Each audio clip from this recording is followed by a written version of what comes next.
Oui, bonjour les amis, retrouvons Joseph et ses frères.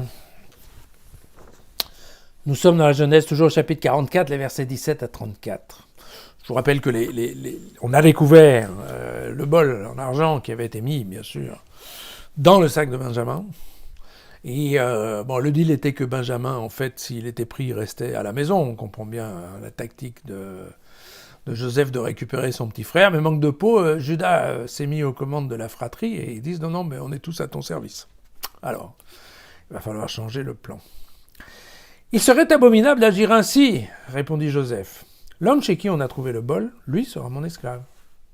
Vous, remontez sain et sauf chez votre père. Alors Judas s'approcha de lui et s'écria, pardon, mon seigneur.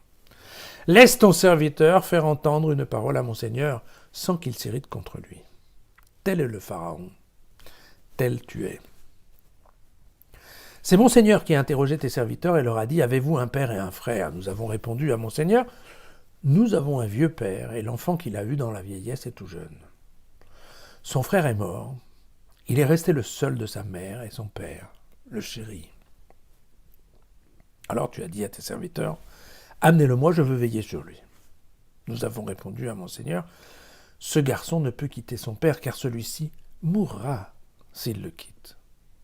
Alors tu as dit à tes serviteurs, mais si votre plus jeune frère ne descend pas avec vous, vous ne serez plus jamais admis en ma présence. Or, lorsque nous sommes remontés vers mon père, ton serviteur, nous l'avons informé des paroles de mon seigneur. Mon père, ton serviteur, nous a dit alors, vous savez que ma femme m'a donné que 2 fils. L'un m'a quitté.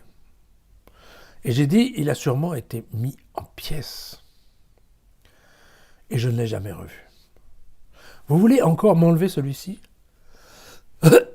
S'il lui arrivait malheur, vous feriez descendre misérablement ma tête chenue au séjour des morts.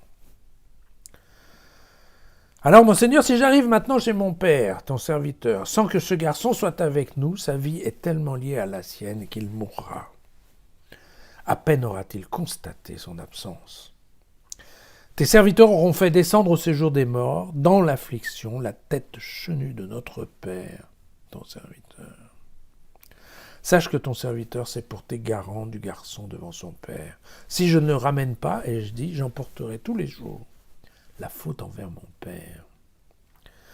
Donc laisse maintenant ton serviteur demeurer l'esclave de mon Seigneur à la place du garçon. Qu'il remonte avec ses frères. Comment en effet pourrais-je remonter vers mon père si ce garçon n'est pas avec moi? Que je ne vois pas le malheur qui atteindrait mon père. Eh bien voilà, nous avons la réponse. Judas a changé. Vous vous souvenez que c'était Judas qui était l'auteur de l'excellente idée de vendre Joseph à la caravane. Eh bien là, cette fois-ci, Judas est le premier à échanger sa place contre Benjamin pour que Benjamin puisse retourner voir son père. Judas a beaucoup changé.